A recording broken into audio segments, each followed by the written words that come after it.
Most open-world games promise you complete freedom, but let's be completely honest with each other. Most of them just give you a giant, beautiful, empty map full of boring chores. Today, we're cutting through the marketing hype. These are the 13 absolute masterpieces you can play right now that don't just fill space, they have a soul. You want to rob? Rob. You want to save folk? I don't judge. Let's just get the king out of the way first. It's been years since Rockstar dropped Red Dead Redemption 2, and honestly, the industry still hasn't caught up. It's almost terrifying how detailed this world is. You don't play Red Dead 2 to tick boxes on a map. You play it to exist in a time that's slipping away. When you ride into Valentine and the mud clings to your boots, or when you sit by a campfire and just listen to the gang talk, you realize this isn't a sandbox built for a player. It's a living ecosystem that genuinely does not care if you're looking at it or not. The mission design is still incredibly rigid. If you step 2 feet off the path Rockstar mapped out for you, you'll see a mission failed screen. But the sheer emotional weight of Arthur Morgan's journey, it breaks you. You don't just finish this game, you grieve it. The poverty line than anywhere else. If you told me at launch that Cyberpunk 2077 would earn a spot on a best of all time list, I would have laughed in your face. But CD Projekt Red pulled off one of the greatest redemption arcs in entertainment history. Night City is a structural marvel. It's built vertically, choking out the sky with concrete and corporate greed. When you're driving down the highway at midnight with the radio blasting, the atmosphere is intoxicating. The gameplay is fast, visceral, and unhinged. The actual sandbox world physics can still feel a bit thin if you intentionally try to break them. The police AI is better, but it's not GTA. But you aren't here for a life sim. You're here for the raw human stories trapped inside a digital nightmare. The quiet, vulnerable moments with characters like Judy or Panam are what stay with you long after the neon fades. Who we will become. I know the hardcore fandom gets exhausted by the massive scale of the modern Assassin's Creed games, but Odyssey is a special kind of magic. It is unapologetically gigantic. It captures the sheer mythic romance of ancient Greece better than any piece of media ever created. Sailing your ship across a sparkling blue sea, hearing your crew sing sea shanties, and seeing a distant island slowly rise out of the horizon gives you a genuine sense of adventure.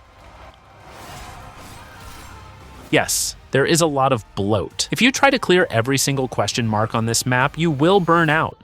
But if you play it like a sweeping historical vacation, embracing Cassandra's brilliant, charismatic personality, it becomes an incredibly comforting world to lose yourself in for over 100 hours. You a witcher? That monster slayer they's talking about in the village. While we're talking about CD Projekt Red, we have to talk about The Witcher 3. This game changed the rules of open-world writing forever. Before this, side quests were mostly go fetch 3 wolf pelts.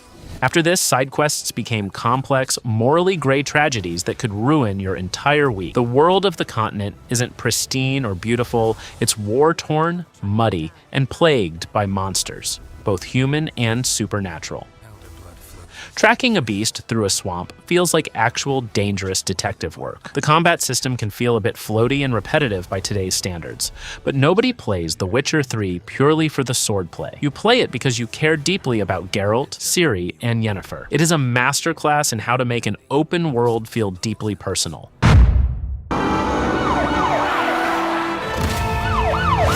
This is easily the most underrated game on this entire list.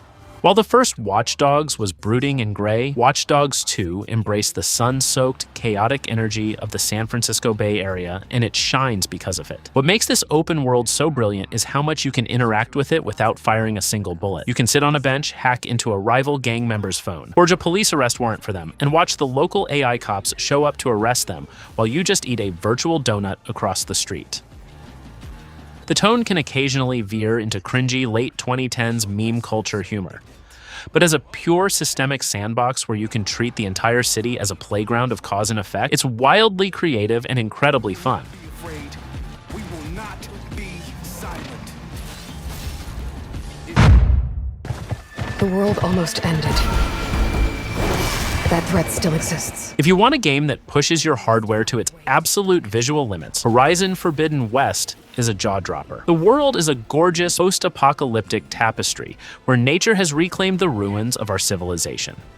Scuba diving through submerged ruins, climbing up rusted skyscrapers, and fighting towering, beautifully animated machine beasts never loses its thrill. The sheer variety of biomes, from sun-bleached deserts to dense tropical jungles, makes exploration feel constantly rewarding. The narrative doesn't quite match the mystery and fresh revelation of the first game, and Aloy has a bad habit of whispering the answers to puzzles before you even have a chance to look at them. But as a visual showcase and a fluid tactical action game, it's phenomenal.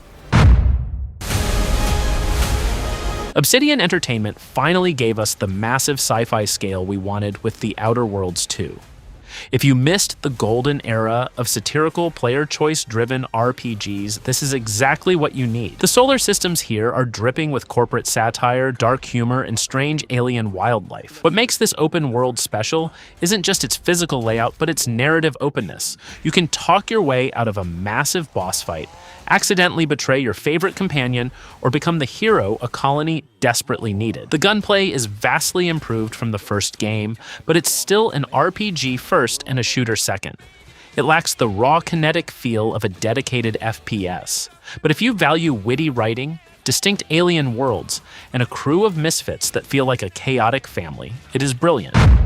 Grand plans go off without a hitch. These days I'm fragile in name only. Hideo Kojima did it again. Death Stranding 2, On the Beach, took the weirdest, most meditative gameplay loop in gaming history and blew it wide open. While other open worlds use the environment as a flat backdrop for combat, this game treats the terrain as the ultimate enemy. Every rock, every river, every steep incline is a tactical puzzle you have to solve. The sense of isolation is profound, making the moments when you finally connect a new outpost feel intensely emotional and triumphant. The story is, well, it's Kojima. It is beautiful, deeply cinematic, and utterly incomprehensible at times. If you don't enjoy the core loop of careful traversal and surreal sci-fi philosophy, it will test your patience. But if it clicks with you, it is an unforgettable, deeply spiritual journey. Sucker Punch took the brilliant foundation of Ghost of Tsushima and transported us north to the wild, untamed lands surrounding Mount Yotei. This world is a living painting. The UI is gone. There are no cluttered mini-maps or immersion-breaking waypoint markers. The wind guides your path, birds lead you to secrets, and the rustle of leaves tells you where to look. The combat is razor-sharp, turning every sword clash into a lethal, cinematic dance where a single mistake means death. The structure still follows the familiar open-world camp-clearing loop underneath its gorgeous aesthetic wrapper. But when a game is this beautiful, this respectful of its setting, and features a story as gripping as Atsu's quest for vengeance, those flaws melt away into the snow. And I know that you are in pain.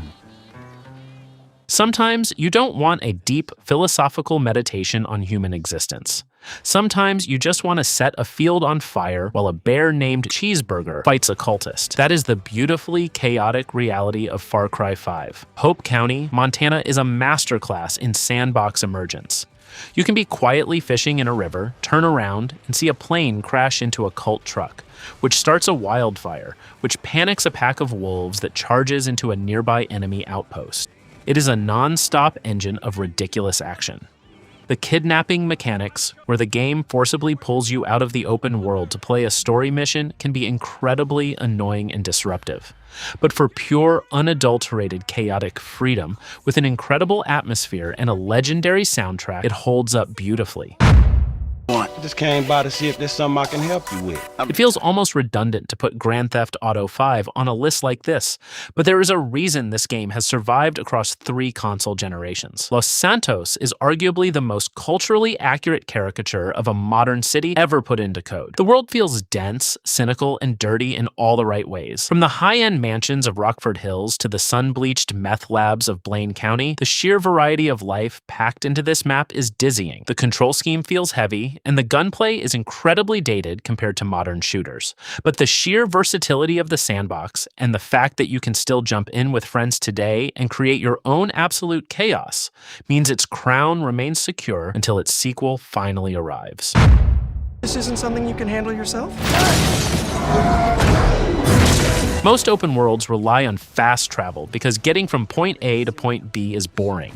Marvel's Spider-Man 2 is the complete opposite. You will actively ignore fast travel because the movement mechanics are pure, unadulterated joy. Insomniac expanded the map across the river into Queens and Brooklyn, and the addition of web wings makes soaring over New York feel faster and more fluid than ever before. The city is vibrant, reactive, and instantly recognizable. The side activities like collecting spider bots or clearing out hunter blinds can feel a bit generic and mechanical. But when the core loop of just moving through the world feels this spectacular, and the emotional stakes of Peter and Miles' dual narrative hit so hard, you happily swing along for the ride.